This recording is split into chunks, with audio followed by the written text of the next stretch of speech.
You want to remember who you are, but go forward, have a vision. You want to be that trailblazer.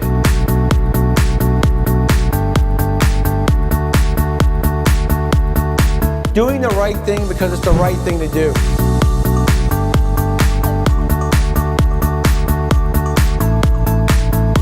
It's what you do when no one's watching that counts. Then, Rocky! Come on!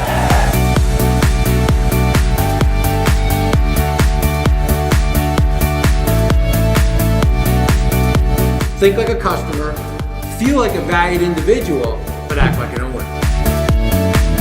All the technology, all the good stuff that's happening, no substitute for hard work. But hard work without enthusiasm's what? Hard work.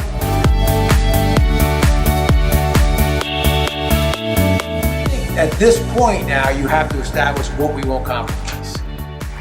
That's critical.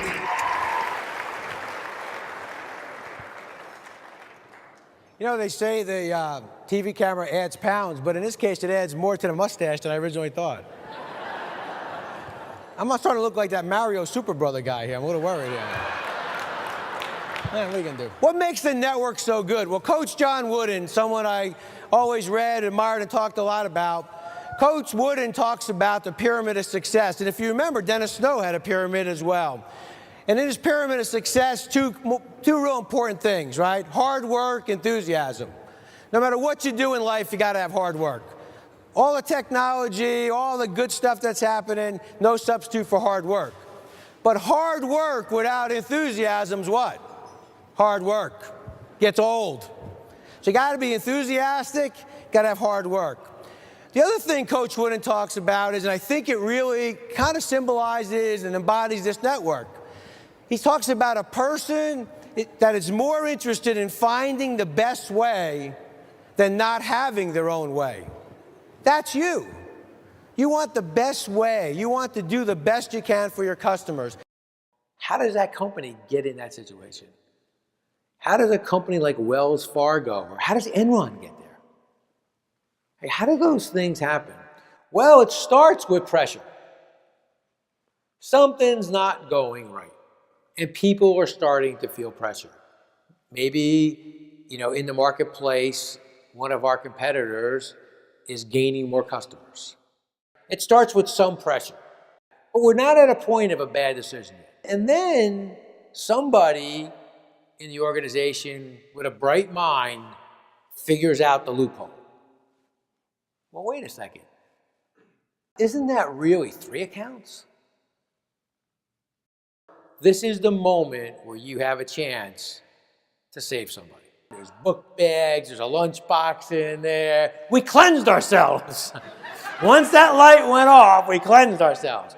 Well, that's really the same moment here. Person's under pressure, they're starting to feel the pain. Logically, the things that they're doing, at some point, somewhere in that organization, somebody had to say, how is it that we're growing all these new accounts and no new revenue? Growing up, our vacations were simple vacations. We would go to Hershey, Pennsylvania, and we would visit the Hershey factory. Now, in those days, you could actually see them make the chocolate. How cool, right? I mean, here you are, you're walking on these catwalks all around and get all these people working on the chocolate. They got their hairnets on, and it was the coolest thing as a kid to see the Hershey factory. Now, today, unfortunately, it's a simulated tour. But in those days, you actually walk through the Hershey factory. Years later, I'm walking through one of my facilities, and I stopped dead in my tracks, and I realized, you know what? That Hershey factory was important for a second thing. I thought about how much confidence Hershey had to have in their people, that their customers were walking through that Hershey factory all the time. And I looked around my facility, and I wondered, if my customers walked in here at any time unannounced, would they ever ship a package again? I'm thinking, oh my God, I gotta run a Hershey factory. So from that day forward, I challenged myself and all my people to run a Hershey factory. Your customers can come in at any time and be proud to do business with you. They saw how you produced the product, how you produced their product, how you handled their product, how you took care of their product, regardless of what that product is. Would they ever ship again, or would they ever engage with you again? And so I challenge all of you, run your Hershey factory. And Joe's waving, and my friend's like, I gotta tell you, Joe, I don't think he knows it. Joe says, look, if I go up and he recognizes me, will you believe I know the Pope? My friend says, absolutely. So Joe walks up, the Pope turns around, "Mud on to me, Joe Scaffone's here." Hugs him. With that, there's a big commotion in the crowd. My friend fainted. They run over, what happened? He goes, hey, look, I was impressed when the Pope knew you. When the guy next to me said, who's that next to Joe Scaffone? I couldn't believe it. So, who's Joe Scaffone? Joe Scaffone is that person that knows their people. Joe Scaffone is the person who knows their customers. Joe Scaffone is a person who cares about their customers. Joe Scaffone is that person that says, regardless of what's right or wrong or what I think or happy, sad, I'm going to do the right thing. Joe Scaffone says, I put my customers first. Joe Scaffone is the guy that says, when my problem becomes the customer's problem, they leave. It's so important that we as leaders never make that compromise, that people see that that's important to us, that we'd rather take the hard way and the tough road than take the easy way and make a compromise. And so this concept of balanced leadership, think like a customer, feel like a valued individual, but act like an owner. And if you can make your decisions in the context of those three constituents, you make good decisions, you make better decisions, and all three get represented. Well, the first thing is, who's the customer? Some say, well, it's the person walking in who wants breakfast. Some say, well, no, it's the franchisees. We run a franchise organization, and if our franchisees are happy, we're happy. The franchisees making money, we're making money. A third person says, well, no, it's the vendors. We've got to keep our vendor network happy. So it's hard to solve a problem if you haven't identified who the customer is. So the first step is, who's your customer? True empowerment is when people discipline themselves. That whole empowerment comes from me understanding what the plan was, what role I played, how I was going to execute that plan.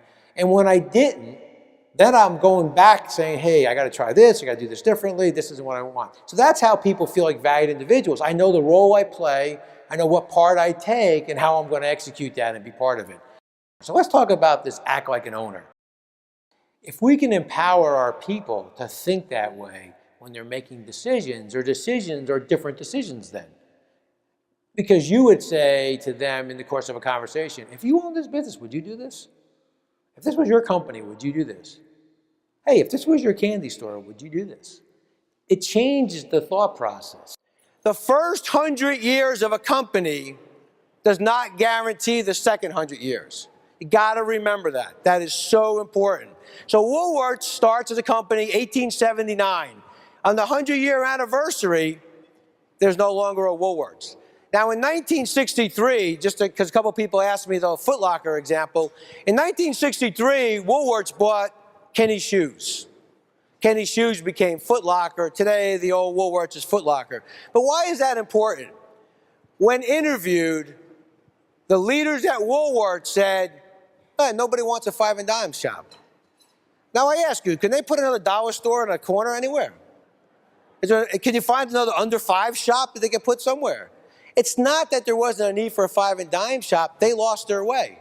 Remember, you could go into a Woolworths, now I'm dating myself here, but you could buy food, you could have got a TV set. It wasn't a five and dime shop anymore. They forgot who they were, they lost their way.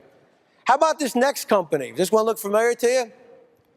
The 100-year anniversary of the Sears and Roebuck catalog, there was no more catalog. When asked what happened, Sears said, nobody wants catalogs. I don't know, can you get another Pottery Barn catalog in your mailbox every day? There's like 14 of them. Kids, parents, adults, it doesn't matter. You get catalogs every day. Sears lost their way, right? Because you could buy everything in a catalog. So the first 100 years does not guarantee the second 100 years. You want to be that trailblazer. You want to remember who you are, hold on to the things you do well, but go forward, have a vision.